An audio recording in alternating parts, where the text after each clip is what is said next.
From the Standing Stone Farm Studio right outside downtown Nashville, it's time for the most ridiculous sports podcast in the world. So sit back, relax, and listen as Bobby Butler and Brandon Bond crack open a cold one and talk all things hockey, pop culture, and complain about everyday situations. It's the Pucks Out Podcast on the Penalty Box Radio Network.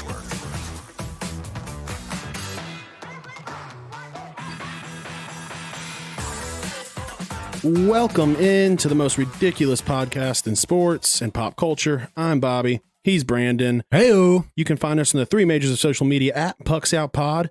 Now let's crack open a cold beer and let's get after it. See, we're watching our weight today, huh? Got some low-cal hazy IPA. Yeah, I got it actually last week. The bottle looked dope. The can looked dope. I didn't even see what kind it was. But the dope ass. What is this? What are we, hippies? Yeah. Got us the Deadhead IPA. It's Destill Brewery and up in Illinois. Yeah, it's not bad. Yeah, I mean, it's not horrible. I like it. No, it's very light on the hops, which is generally your hatred. You taste the hops at the front, but you don't taste as much as in the back. So it's kind of a upfront taste. All right, today we've got talking a little bit about the trade deadline. We are looking at the Canucks. We're talking about a little bit of college basketball, and our main topic of the day is greatest individual records in sports. We're giving a little consensus ranking. We got games of the week. We got a little issue on a Southwest plane, and we're talking Justice League Snyder Cut. How you this week, buddy? Doing pretty good. I would have been doing better had I come back and taken out old Gino, aka Lil Thump, in our bracket challenge. I stormed back from 8th place to get second, but congratulations to Gino. You didn't succumb to my comeback, and you got that nice Target gift card, right? Yeah. His name is actually Isaac Kriekemeyer. Well, he's Gino Lil Thump to me. Okay. Yeah. But yeah, congrats to Isaac. He got that Target gift card, and he won our bracket. So looking forward to next year, and hopefully one of us will take it next year. And I mean, we'll still send out a gift card. The gift card, and then we can get the gift card. And I'm gonna go take my gift card and change it for all pennies, and send out a video of me showering in the pennies that I've won from you guys. He won pretty handily too. It was I said I stormed back, but he won by 190 points, and pretty much took it down. The Baylors of us moved right to the top. 1, 2, 3. You were doing pretty strong, and then dropped to 5th after the loss. Yeah, I'll tell you, the guy that picked Illinois, he was destroying us. If it wasn't for his pick of Illinois, he probably could have won it. But congratulations. What a great tournament. I'm sure we're going to talk about it momentarily. But I've been doing well. Lost a lot of money on the final. Yeah, I didn't. I just had this feeling. I mean, I had a little bit that I lost based on Gonzaga, but for the most part, I put most of my money towards Baylor. Yeah. I was just feeling it. I would have been fine if Gonzaga kept it close. Like if they had been competitive, because what I lost out the most on was not hitting the over. Yeah, and I missed an over. I had a couple of things. I mean, it was just not. I had their Gonzaga plus 4.5, which you thought was printing money essentially. I mean, the game was not close. We'll discuss more in depth. All right, don't forget to check us out on What a Maneuver and Patreon to support the show, and don't forget to download and comment on the show, and we'll read your comment out loud, good or bad, preferably good. But all right, let's jump straight into the news. Everything you need to know about what's happening on the ice. It's time for news from inside the boards.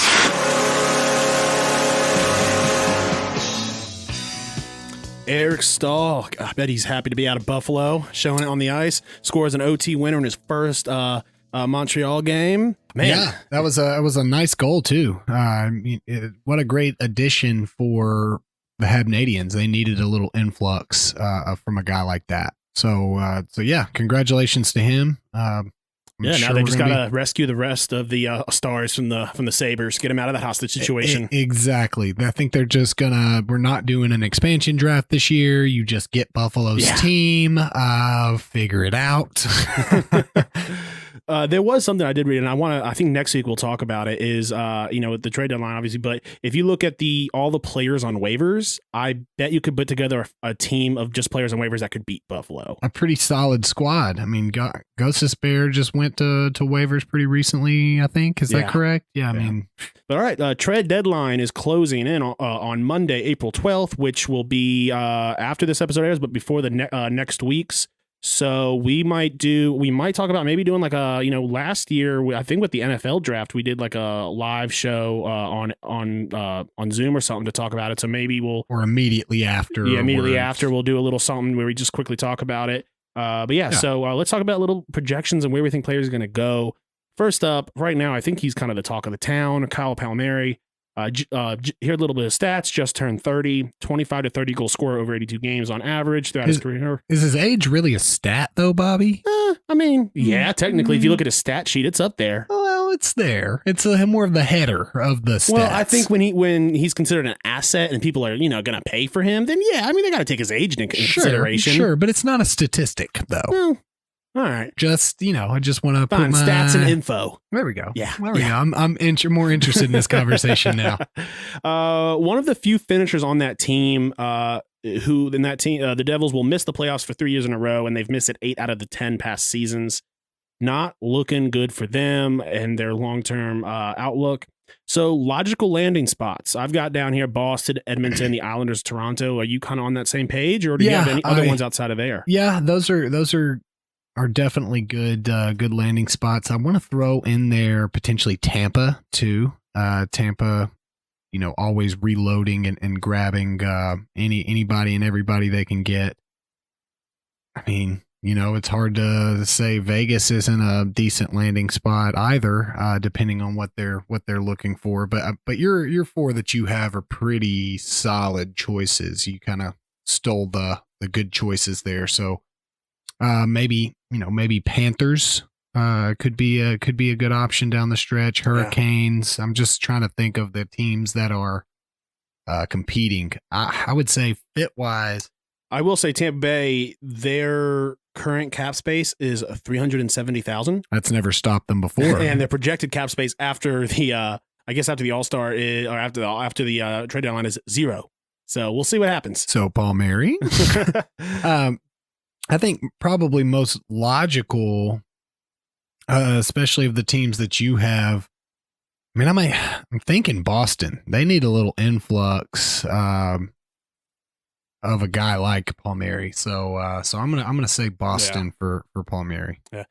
Palmieri is a UFA after, I believe, this season. He was making $4.5 million.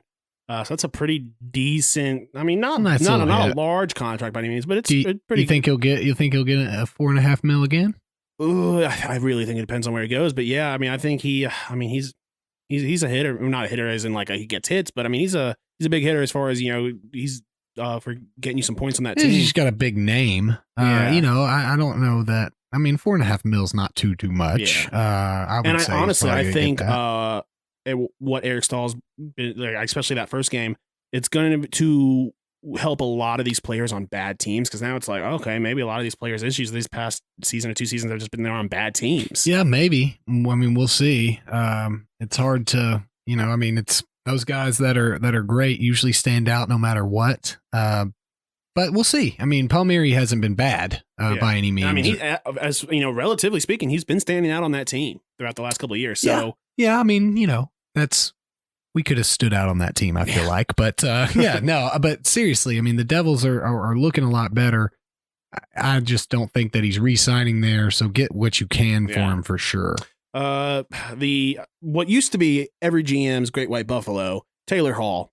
First off, will he be traded? What do you think? Man, that's a tough question that I should have prepared for. I think so. I think it's gotta be back to the complete drawing board for Buffalo. That's an expensive asset that you can gain some other pieces with. I would imagine it would really depend on Jack Eichel's feeling on it. Yeah. I would imagine he would be consulted on whether or not they move a guy like Taylor Hall. I wouldn't be surprised if Eichel's out there. I don't know what his contract situation's like. Before I leave this page, Taylor Hall's currently, everyone. I mean, his contract's well known. He's a UFA after this year, and he's making $8 million. Jack Eichel he signed. He's got a $10 million contract until 25, 26. So yeah, I figured he was pretty. I don't know what his no trade clause is, but you got to think he's got to be thinking about waiving that soon. He probably want to get out of there. Question is, are people going to pay $10 million? Are people going to pay him $10 million a year? I think if given the opportunity, they would, but I don't think that Buffalo would try. I mean, you can't trade him if you're Buffalo. I mean that's a. Well, I don't think it's them looking. I think it's the time's going to come when he might demand a trade and pull up Pierre-Luc Dubois and just kind of. But they're already bad, so I mean, we're already terrible. If you want to sit there and not get injured, not get it, and just hang out, that's cool. I don't like it when, especially when it's like, if it's a more of a money thing, it's still kind of up in the air to me. Yeah, because it's not like he signed there when they were great, and then all of a sudden they just didn't live up to. I mean, he signed there knowing what was the situation was. I don't like the force out when it's not a situation of you're getting underpaid. You just don't like the team you're on. Like that's garbage to me. Yeah. I mean, some of these running backs in the NFL. I understand. You guys got a low period of time that you can play football, and they're getting away with paying you next to nothing on these rookie contracts. I understand that. Yeah. That's your whole life is ahead of you, and you have to plan for your retirement within a 5 to 10 year window. Sometimes, and most of the time, even less than that. That makes more sense. You're getting 10 and a half mil, bro, a year. I don't care if you hadn't won a game since you've been there, in my mind. So, but what do you think? So he is a little info. He's about to turn 30. He's got 2 playoffs in 11 NHL seasons. So the question is, and I put a little Reddit sarcastic there. So for the listeners, is it him that's the issue, or is it the teams that he's on? I think that sarcastic could also be real. Because I think it's a combo though. Yeah. Honestly, I mean, I really do think it's almost as if he just decides to play when he wants to. Yeah. And I'm not saying that that's the case. I don't watch a whole lot of Taylor Hall hockey, but I mean, there are times when he turns it on and he looks like the MVP that he once was, and there are times that he looks disinterested in even playing. Now, is that a nature of Buffalo playing at Buffalo and Arizona? But to be fair, he signed at Buffalo, right? Yeah. It wasn't like he was traded there and just had to go play at Buffalo. You decided to sign there. And I think a lot of it is a lot of teams look at Taylor Hall, and as much as the talent he is at that price point, could they get the same quality or better out of 2 $4 million guys? I mean, and have people who are have better chances if someone gets injured. I mean, the floor is absolutely better. I would say the ceiling would not. Yeah. Be. So I would say the question is how often are you going to get that ceiling with a guy like Taylor Hall? It's been a couple seasons since we've seen the Taylor Hall who we've seen streaks of him playing well. I mean, he played pretty well in the playoffs last season. I mean, he's got to make it to the playoffs. True. But yeah, anyway, so do you think the return for him now, if they did trade, would be like, because last time we know what he can get. He's been traded enough. He usually gets low-level prospects, a first-round pick, and a conditional pick. Do you think he gets that same return, or do you think his value is starting to go down? I think that Buffalo is silly to not get that at that point. I'm not going to let you have him. I'm going to keep my ball and go home if I'm not getting what I want out of this. I think that with him being a UFA, the question is, are they smart to do that? I mean, or it's better to get something rather than, because he might just, there's a good chance he just walks next season. And then he just goes free agent. Yeah, that's absolutely true. I think it's more of the case that you're going to have 4 or 5 teams really vying to pay that price to get him in. It's almost for some of these higher ranked teams that are going to have poor draft picks. It's almost worth the risk, that player can plug in and put you over the top come playoff time. I think that teams will pay it. I agree. They definitely should get something. But I mean, I think he'll still hit that same price point. Yeah. It's a name at this point. I agree. Landing spots. Boston has almost no scoring beyond their top line, and him on a David Krejci line would be very nice. Since I've actually got to talk about that on the fantasy show later this week. New York Islanders. Anders Lee is done. So and the Avs. That would be he'd be really fun to watch on the Avs. And then maybe just Carolina. Yeah, I like your Islanders suggestion. I feel like that team fits him fairly well, based on his, the skill set that we've seen that he has. I don't know if he still has it, but at one point he had a skill set, and it seems like he would fit well there in New York. Again, good set of teams that you've picked here. Carolina, I'm not so sure. I don't know. Yeah, if I kind of put that the one at the end because that was more of a long shot. Maybe them, maybe Florida, but I don't. You know how players have and teams have a feel. It just doesn't feel right. It just doesn't feel right to me. Now, not to say that it couldn't, and he, wouldn't go and do I feel well. like it would look like in my head. I'm picturing him in these jerseys. Him in an Islanders jersey, I feel like is the best fit. And that's just from not even an analytical standpoint. That's just, it looks right. You're just thinking back old school to some Edmonton jerseys. Yeah. You looked good in that, bro. Yeah. Why not go over and get the other orange and blue? So the Islanders could really use it. I want to throw another one out here. The Capitals, maybe, and I don't know cap wise if they're an actual option, but you got to think that he's going to be getting $8 million again soon, right? I don't see him signing for less than that. I don't know if the market will be there for $8 million. Well, okay, so the Islanders' current cap space is a little bit over $8 million. The Washington Capitals, their cap space, $10.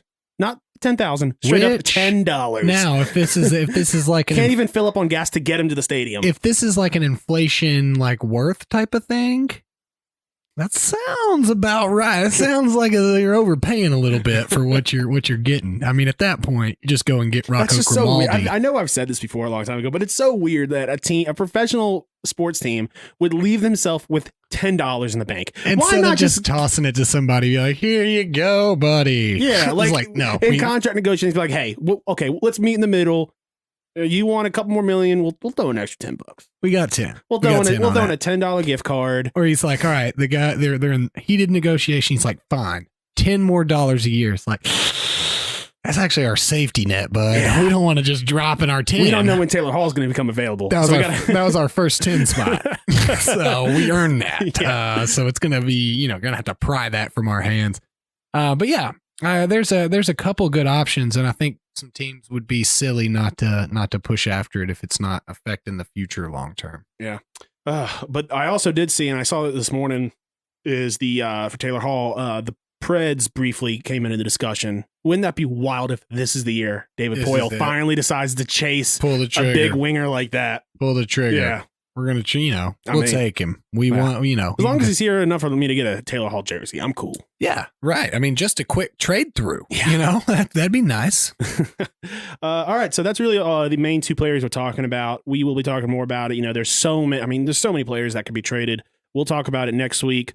So we're going to move on to the Canucks COVID issues, which is now affecting 17 players.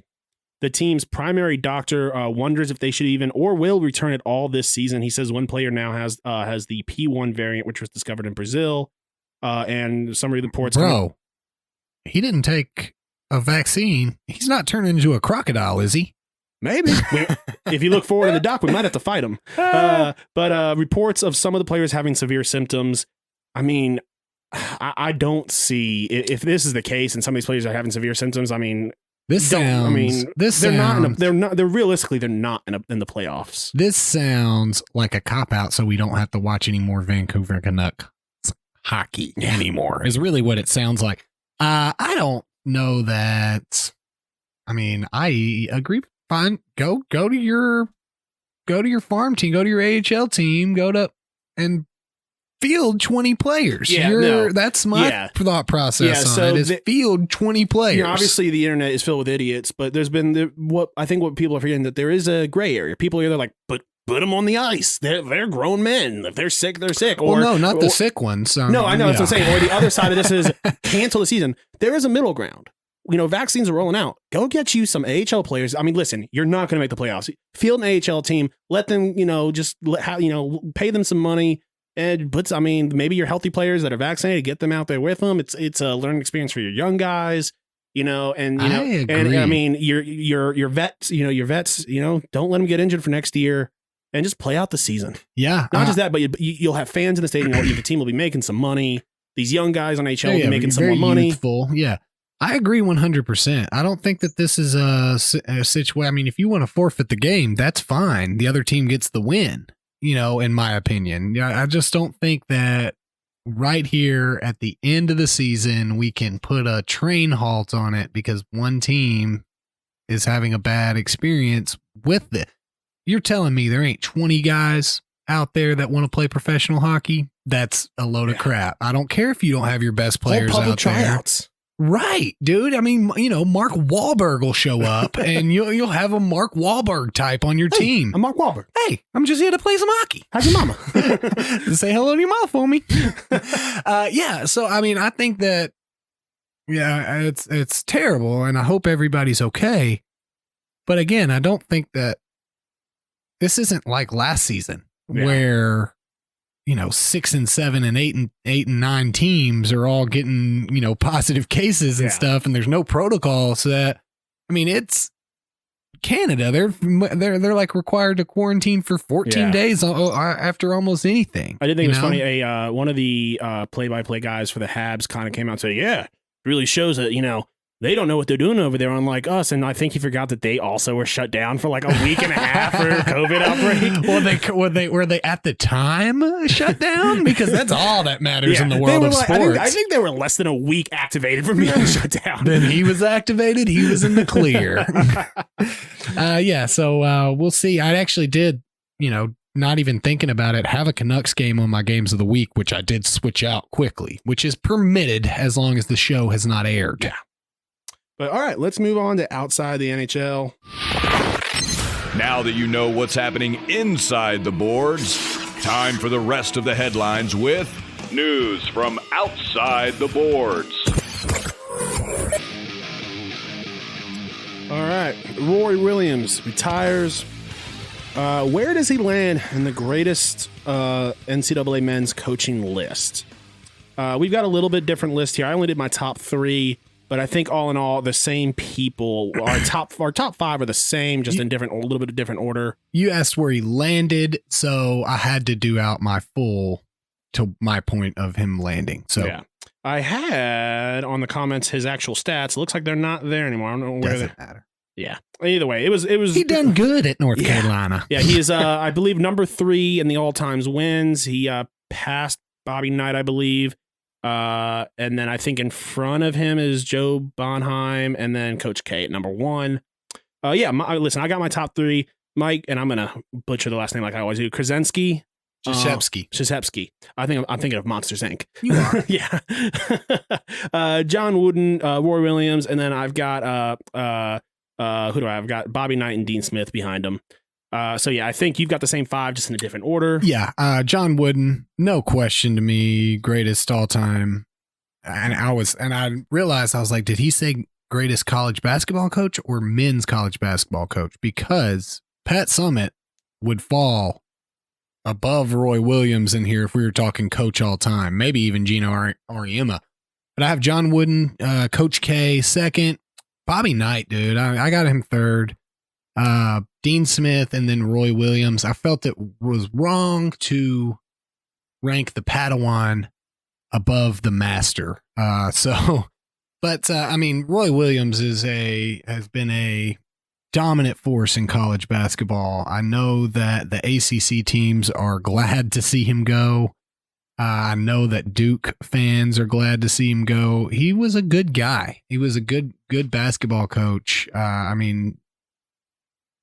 The North Carolina teams that he put on the floor were nothing short of phenomenal. I mean, them not making it to the, second round this year was sad for him since this is his last year. But I just have a hard time feeling bad for North Carolina basketball fans. So, yeah. Congrats to Roy Williams. it'll be interesting to watch. I don't guess that we've ever been alive for college basketball season where he hasn't been the coach, right? I don't. Yeah. Do you think so? I know, like with Joe Bonheim, the scandals are one of the things that brought him down out of the top 5. Do you think that any of the scandals that Roy Williams Joe Boeheim. Sorry. No, you're okay. Don't be sorry. Yeah. I just didn't know who you were talking about. The scandals did him so hard I forgot his first name. Do you think any of the scandals at UNC will leave any form of mark on his legacy? No. Nobody remembers scandals or anything like that.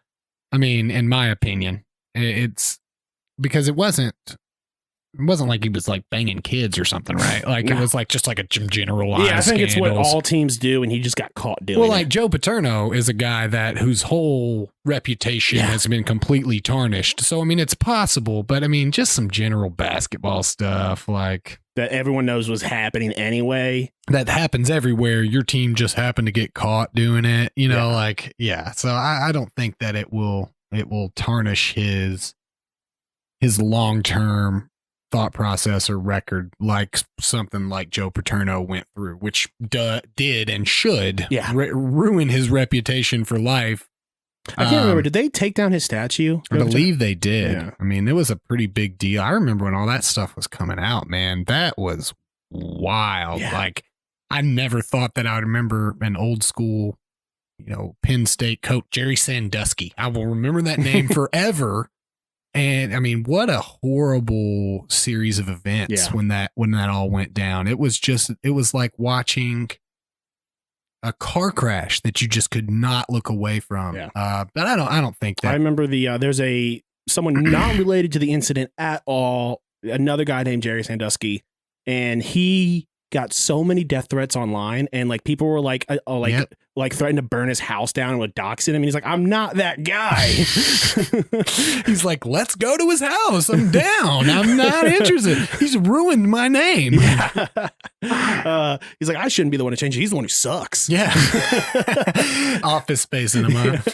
Yeah. All right. National championship. The Bears absolutely just destroy Gonzaga. I think it was a 16-point game. Ended up as a 16-point game. Yeah, and honestly, it was not as close as even that score made it look. I got up to 19. Yeah, I think at one point it was like 20 is what it was. I mean, they just anytime the Zags got any form of momentum, Bears just matched them. I think they went on 1-10-2 run. Oh, dude, right there when they got that, when they had that 10-2 run where the game was looking okay.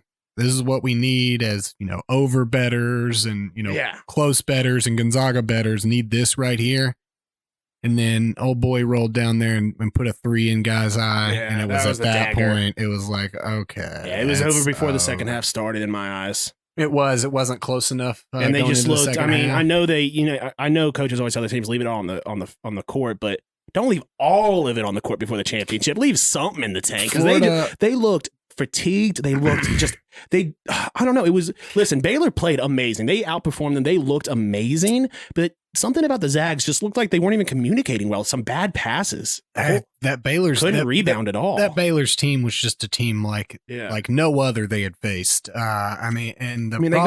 got 3 centers and they're just so big. They're so big and strong. And they just weren't Gonzaga wasn't catching any breaks. Yeah. And so that'll hurt you in a game of runs like basketball where, you can go on an 8-0 run, but when the other team can go down 3 trips and drop a 3 in your face, it was free throws down the stretch. I felt like when momentum was shifting a little bit and we got a little bit of movement, then missed free throws would happen. You just can't have it. And I think you said before the tournament ever started, when we discussed this, free throws are going to be key, and I don't know that they had such a long-term impact across the whole tournament, but it is very clear. Impact on the overbetters. But it was very clear that it had a massive impact, whether or not, I don't think they missed 20 free throws that would have tied the game up. Turnovers and missed free throws were the dagger last night. Yeah. Besides the fact that I think that Gonzaga could have gone out there and played their best basketball game and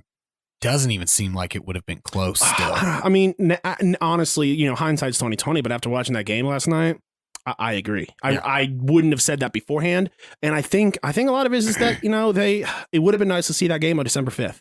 Yeah. I wonder how different both of their seasons would have been if they'd played on December 5th. Because at one point, like right before the half, you could tell that the Zags players, they lost their confidence. Oh, you they're demoralized. You saw them passing out of open threes nonstop. Can I go ahead and say though that I know exactly why this happened?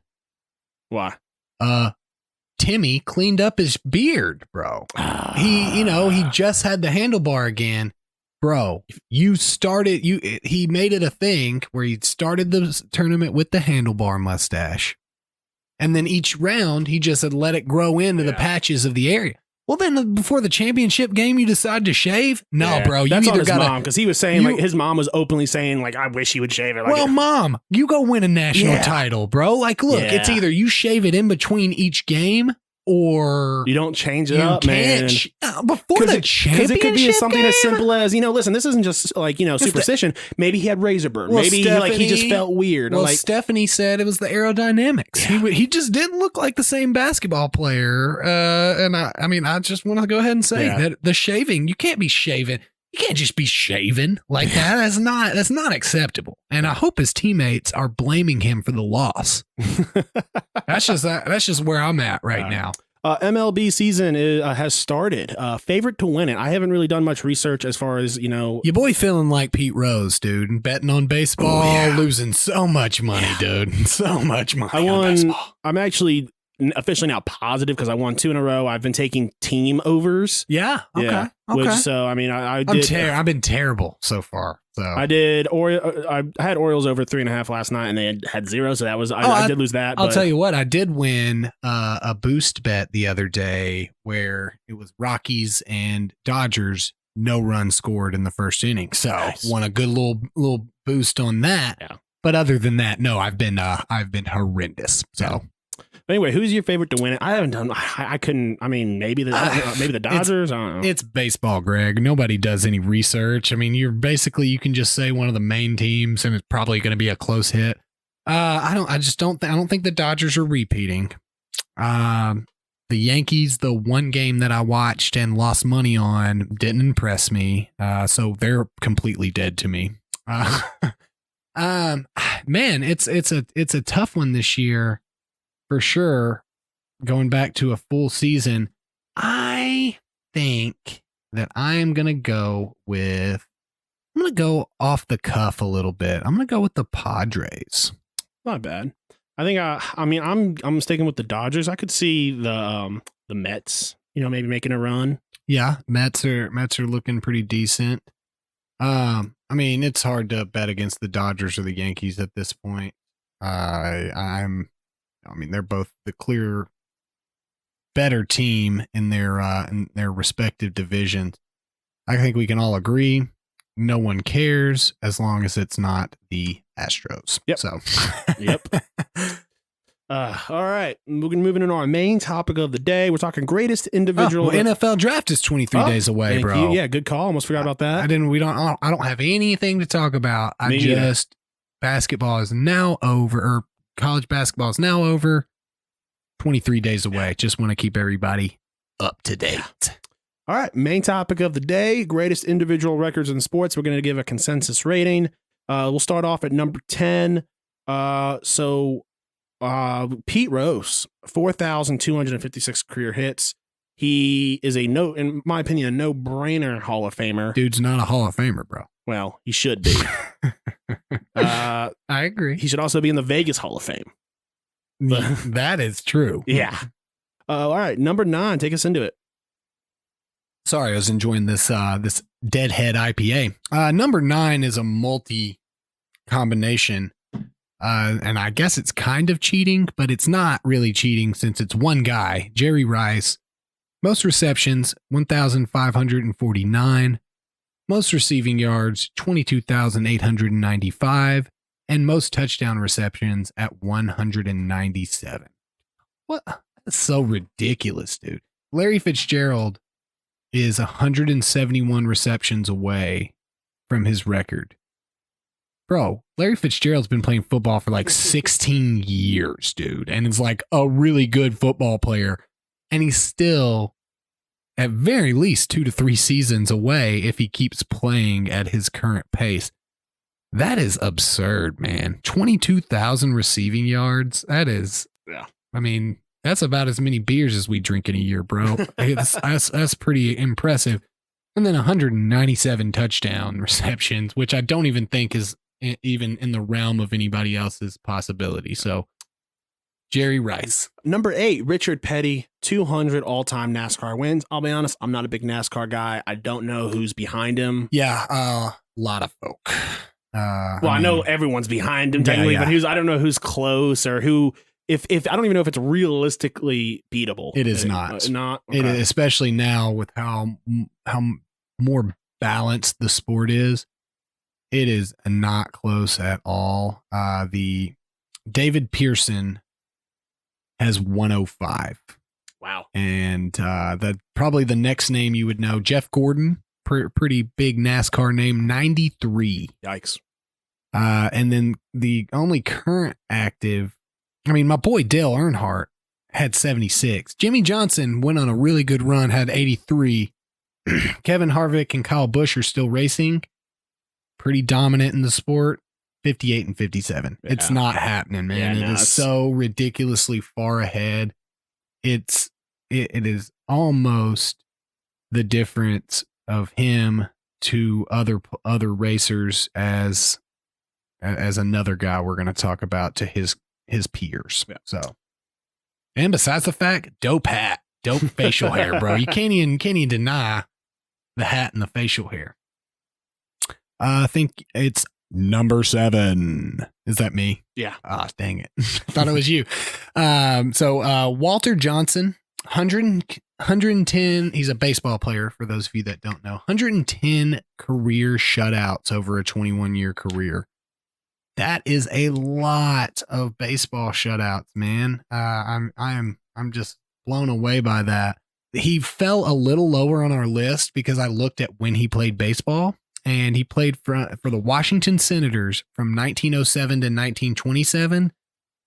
That was, the best, not necessarily the best baseball of our time had been being played. That's why it fell so far. But I mean, 110 shutouts is ridiculous. All right, Nolan Ryan, 7 no-hitters, also holds the record for fastest pitch ever recorded. Do you have the speed on that? It was 101.9. I felt like it was a little low. Well, it does seem a little low. But I think it's just recorded pitch. I mean, yeah. But yeah, so I mean, that's wild. Like, I guess I'm not such a big. I was like 7. That doesn't seem like a lot, but after thinking about it, yeah, I think some pitchers maybe get like 1 or 2 maybe in their entire career. It's like a huge deal.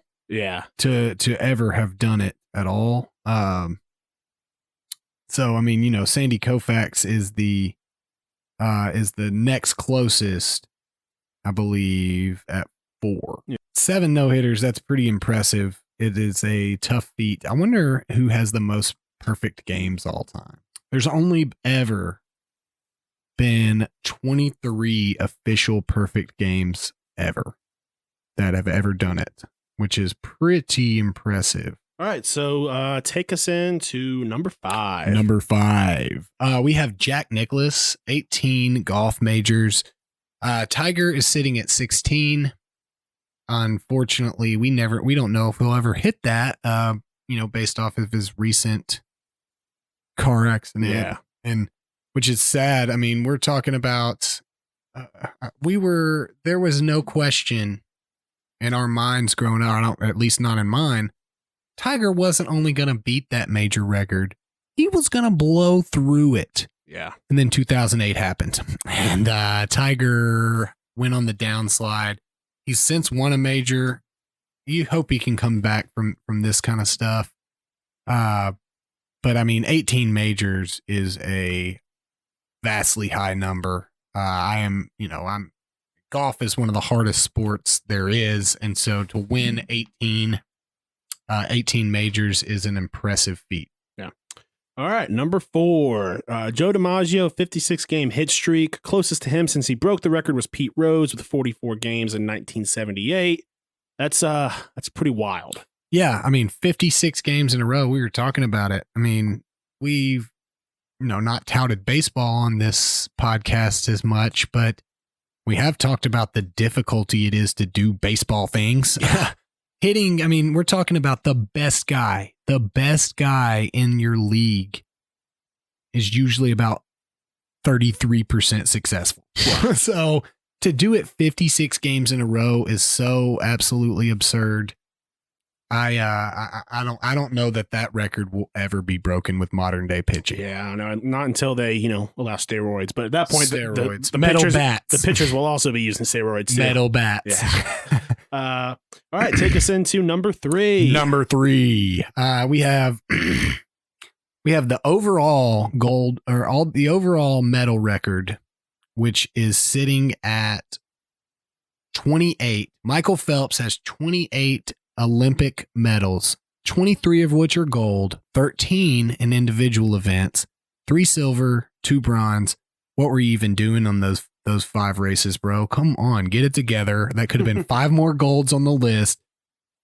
But he's over 10 higher than the next in line for gold medals ever. And I mean, was there much better in sports than watching the 2008 Michael Phelps show, aka the Olympics in Beijing?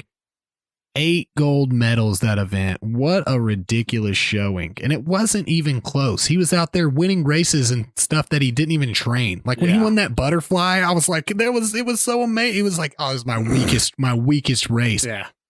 Dude's like a legit fish. I mean, yeah. So, I mean, obviously, repping the US of A, 23 gold medals, 13 individually. That's pretty impressive. Yeah. It's almost as cool as us. What was really wild was after that, probably the world's biggest douchebag, Ryan Lochte, tried to follow his coattails into being the limelight. And the whole world, I just love, was like, nope. Well, I love the fact that on that Olympics that he was supposed to break out 2012. Michael Phelps ended up winning like as many gold medals as he did when he was done. I mean, this was post Michael Phelps getting in trouble for hitting a bong. Yeah. like this dude won 28 medals, Olympic medals in his life. Dude's allowed to toke up if he wants. Yeah. That's just part of the game, bro. You just got to be allowed to do it. There was just as much outrage as that as Ryan Lochte pissing in public. I feel like people were equally as mad. I was like, these things are not equally. Well, you may have heard the equal amount of people being mad, but that's only because so few people heard about Ryan Lochte peeing out. It's like, no one cares about Ryan Lochte. Yeah. He's terrible. He's an idiot. Yeah. All right, number 2, and this one's personally my number 1, but this is number 2. Cal Ripken Jr.'s Ironman streak, 2,632 in a row, over 500 more than Lou Gehrig.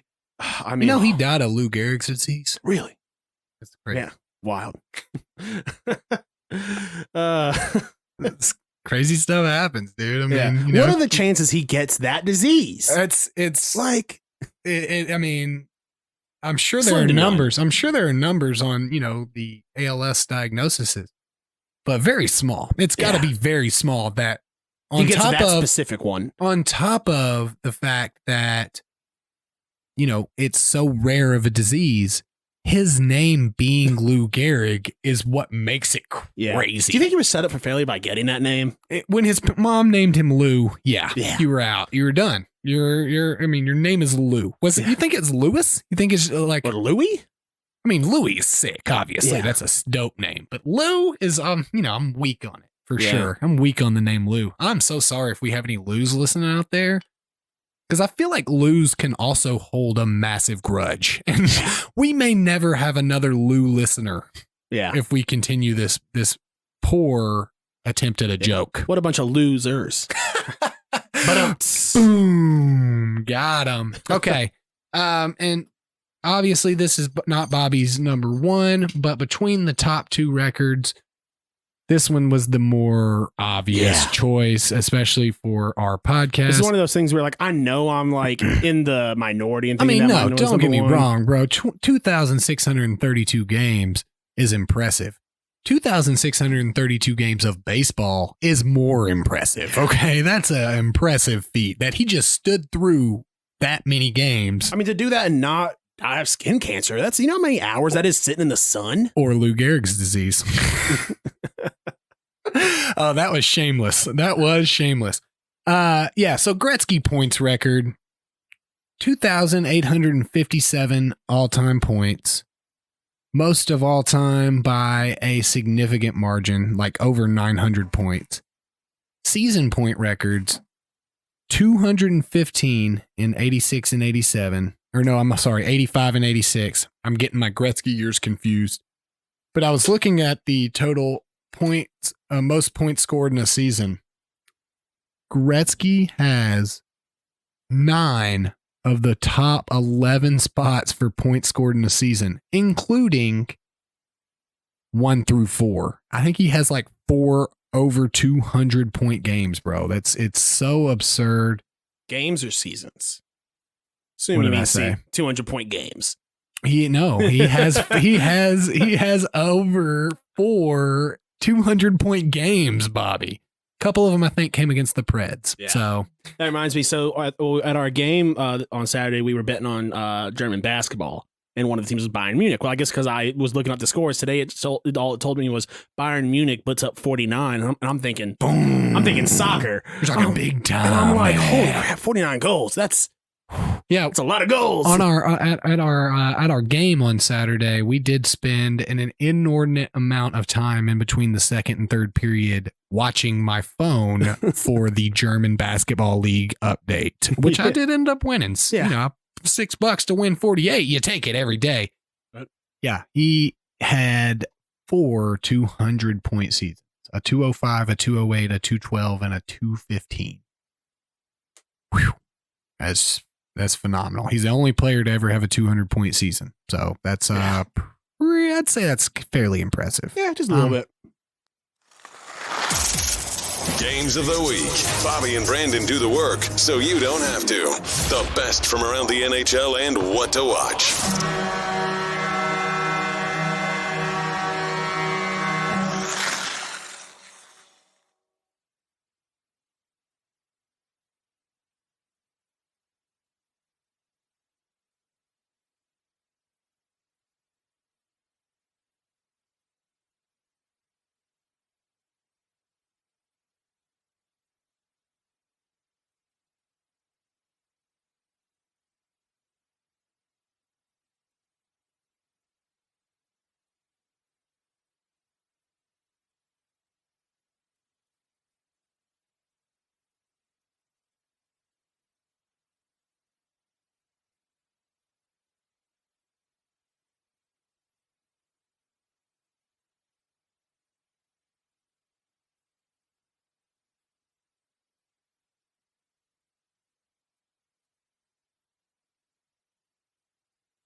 All right, time to move into our joke of the week. The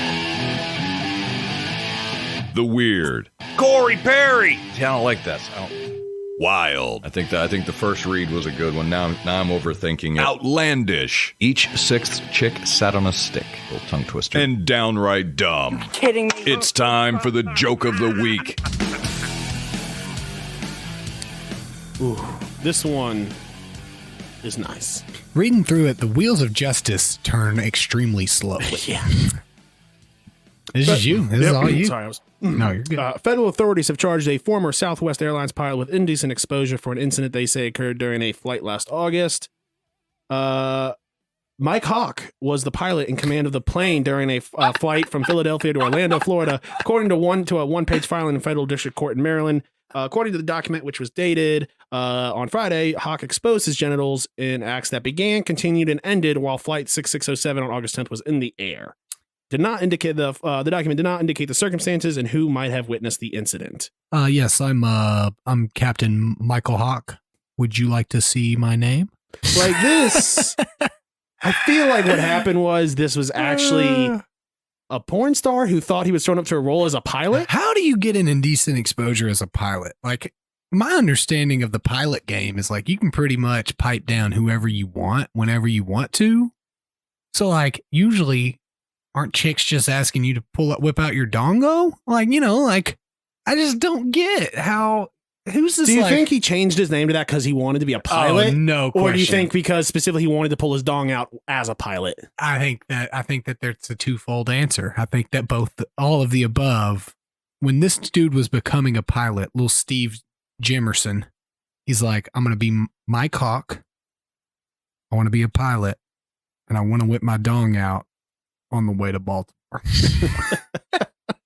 That was this kid's dream, dude. Do you think that pilots kind of have like a like how it is with SAG, where you can't have the same name, so he couldn't go with HAWK, he had to go with HAAK? Yeah, I'm Mike Hawk. He's just a Philly boy. He's like, hey, I'm Mike Hack. My goodness. But see, my favorite part is how this happened in August. We're just now getting any information on a filing of any type of incident. We are well far out. Can you imagine just like 6 months down the line, somebody rolls up and was like, hey, you remember that time you showed your dong on that plane? Well, apparently Southwest found out because he quit. He left the airlines, and then Southwest found out about it. And, they're thinking that's too late, bro. They're like, okay.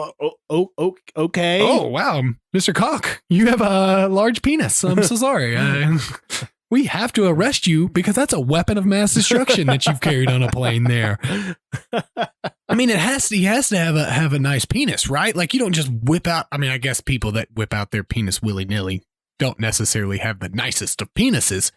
But I mean, dude's a pilot. I mean, he's gotta be hanging trow, dude, right? I mean, if it took from now and it happened on August, that means there's a lot of folks that saw that dong that did not say anything.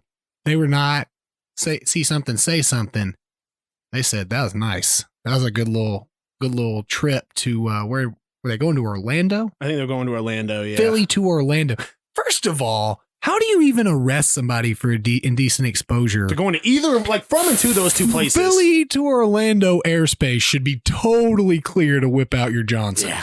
That's all I'm saying. That was like the least bad thing that happened in either of those two places during that time frame. What do you think is dirtier, that flight or the weekly, or maybe even the Sunday night flight from Vegas to LA?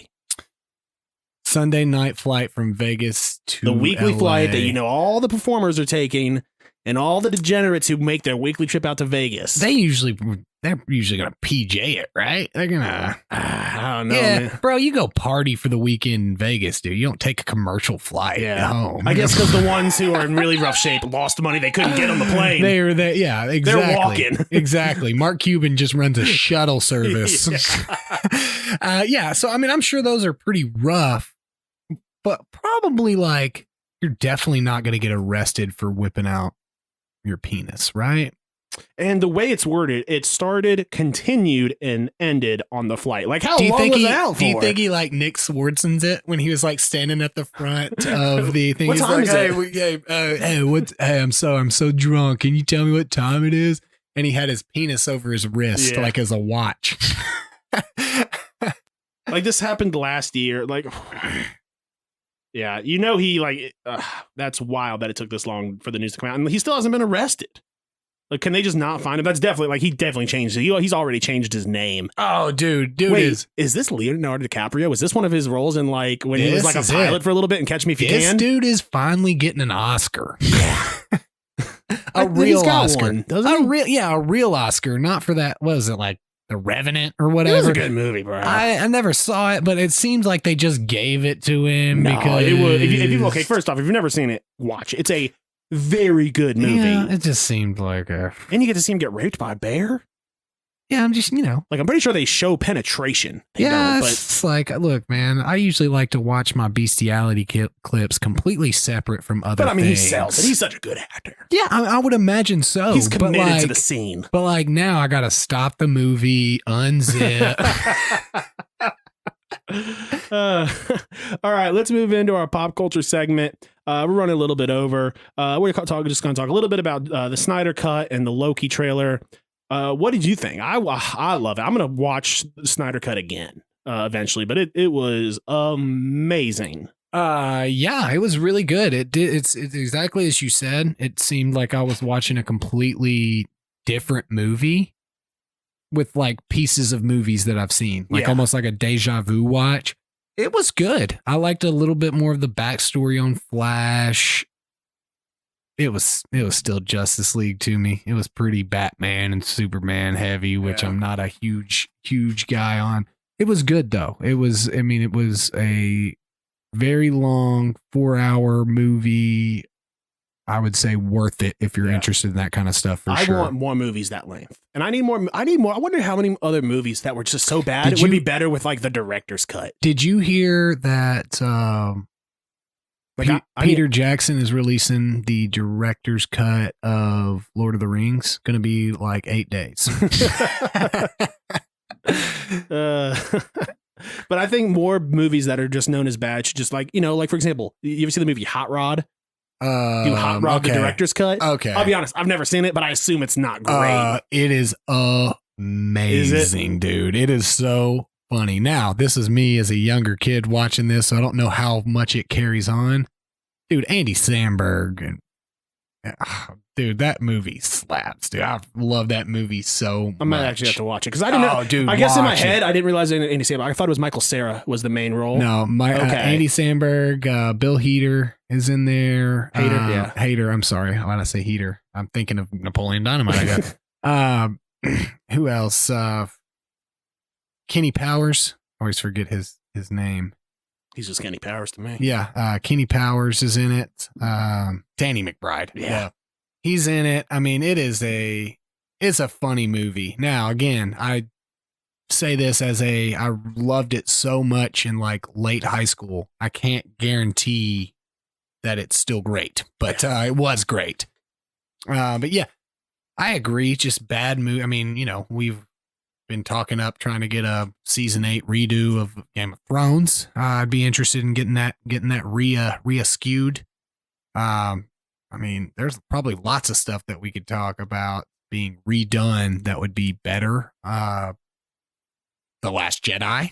I wouldn't hate again, the movie The Last Jedi in itself, just standalone, isn't a bad movie, but just in a set of 9, it's not great to me. It doesn't fit in well. Get another shot at that, maybe. Yeah. You got maybe all the Matrix movies, pretty much as a general rule. I just remake those by, not making them. Huh. I liked him. Yeah, you loved them.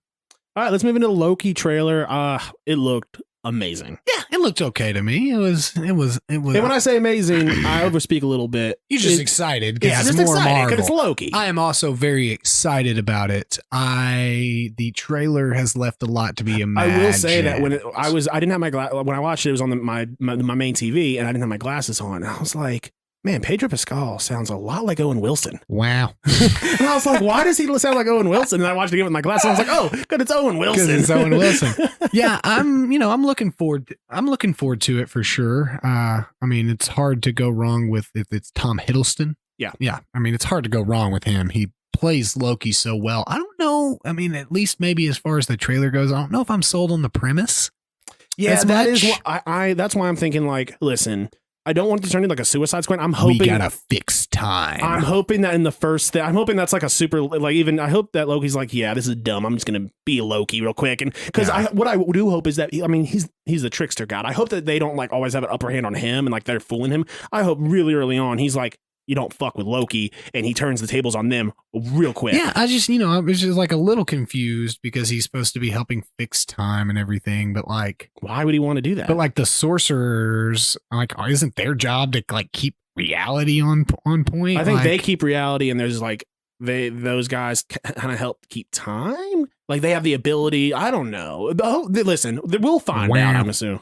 All right, we're running a little bit low on time, so let's jump right into our question from the internet. Pretty simple question. Fight a croc, or hold on. Croc. Fight a croc or fight a gorilla? To me, this is an easy one, right? Yeah. People online were split. You know, there is video. Wow. There was video evidence of humans beating crocs. Show me a video of a human beating a gorilla. Literally, in order for that crocodile to bite you, it has to close its eyes.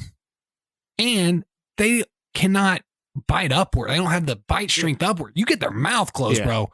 Cover up their eyes. If you mess up and get caught by one, they death roll, you're done. Oh, well, see, but yeah. As opposed to getting caught by the gorilla that you're fighting, and then you're gonna be Gucci. You're gonna be no problem when the gorilla captures you. I mean, listen, it's still a problem. He might be like, I'm not gonna kill you, but you're putting this diaper on. You're my bitch now, bro. Like, look, getting your leg rolled off on a death roll from a crocodile seems like, dare I say, bananas compared to getting captured by a large-scale ape or even a chimpanzee for any type of this one's no question. You zigzag from the crocs. You know, you got monkeys are. We have like if it was in the water, you know, I mean, obviously the crocodile has the advantage. We sort of have the advantage on land against a crocodile, not super, but a little bit. There's not a point in Earth where we have the advantage over an ape or a chimpanzee. Maybe for that skydiving? matter. No, I would say no, absolutely not. They're aerodynamic and they're going to float across the sky to you and murder you midair. I don't think that there's any aspect of anything that Now, I want to be clear. Chances are you and I, we might not survive either one of those fights. Oh, the croc is killing me. You've asked me for a preference here. Yeah, it's more about which way. So I almost think that the gorilla might be the quicker death. Oh, sure. If we're talking speed, like just a straight up, like just knock me out. We're here for the content and the views, though. So I would imagine we're filming us fight these animals, and so like I feel like we're gonna get a much more entertaining video. We might just have to from nose the goes it, crocodile. and since Davey's not here, he might get the one who has to film it, or he might have to be the one who does it, and we film it. That's true. We'll just, hey, Davey, you got to now fight a crocodile and a gorilla. Yeah. So don't mess up on the first one because we need both. Yeah, exactly. We need you to stay alive. We're gonna let you face the croc first. Yeah, because we need you to be alive to die to the gorilla. Yeah. All right. Let's move into what's snapping your stick. Bobby and Brandon are about to find out exactly what snaps their sticks.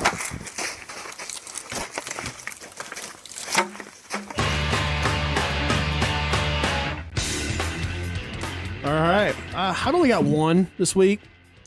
Me too. And that is, I kind of understand when they do this with an injury, but when there's a big foul or a controversial call and the camera crew, like they start showing the replay and you think they're going to show it, but then they just stop right before you, the part you need to see. And it's like, why, dude? Like I get when it's like a fight and like the, you know, whatever, the network's like, I don't. No, like I hate it. And the network's like, oh, let's not glorify this.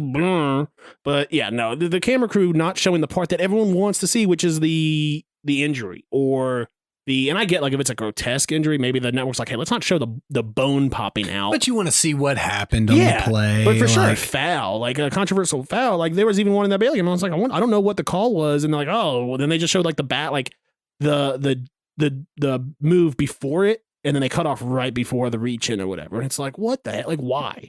Yeah, I'm with you. I'm sure I've done this one before. I wrote it down to do it later, but I'm going to expand on it. When they invented TVs and sports, I'm pretty sure it was pretty immediate. They found the right angle to show me the sports, okay? Right in the middle, going back and forth so I can watch the whole field. Where are we at? Are we at some film festival? Are we at Cannes right now? Why are they giving me these weird angles of the basketball game? Like it is fun to watch up from the third level, angled down backwards where you can't see anything. I think some new angles, for example, when sometimes during hockey feeds, you'll see like a feed that's almost looks like it's above and behind the goalie. And I kind of enjoy that. It has to be selective. Let me tell you, there is one huge difference in hockey and basketball is that hockey has large walls all the way around and they're playing with a small black puck on the ground. So I can understand the changing. There is at no point that the 3/4 court backwards angle from a basketball game is necessary. You can see everything from the side angle. It just wears. One me thing out. I will say is I love the standard basketball camera angle, except for when you play basketball games. I don't like it in that. I like it behind the offense. You gotta be third person from behind. Yeah. Yeah, but again, if you're watching both teams, it's more enjoyable experience for sure. For sure. Mine is a twofold. It is technically only one, but it is something that fits in to both worlds so good. The overzealous security guard. Again, sports and non-sports. They're over at the Tavern 96 entrance. They got some super cop over there now. I actually complained about him on the official complaint form. Good. He is horrendous. After that game, they sent me like a form like, hey, how was your experience? And I was like, hey, this is the issue we had. Yeah. I mean, look, we've done the same thing every time. Like, look, I am not saying don't do your job, but you don't have to be Rambo while doing it. Yeah. Okay. I'm just coming in to try to watch a hockey game. There's like 17 of us here. Okay. You're going to be all right. Sir. You got to step this way, man. Maybe be more clear before I start stepping one way,? And so, yeah, that guy's been irking me. But then, just in general, the security guard that you go somewhere and he just wants to control everything that is going on. Nobody can do anything under the nose of, Paul Blart over here. So yeah, just the overzealous security guard snaps my stick. Sports, non-sports. Again, I want to be clear. I'm not saying don't do your job. I'm just saying don't take it too seriously, bro. It ain't that big of a thing. All right, guys. That about wraps up this week's show. Stay tuned for the fantasy show later this week. Remember to download and comment. We will see you guys next week. Peace.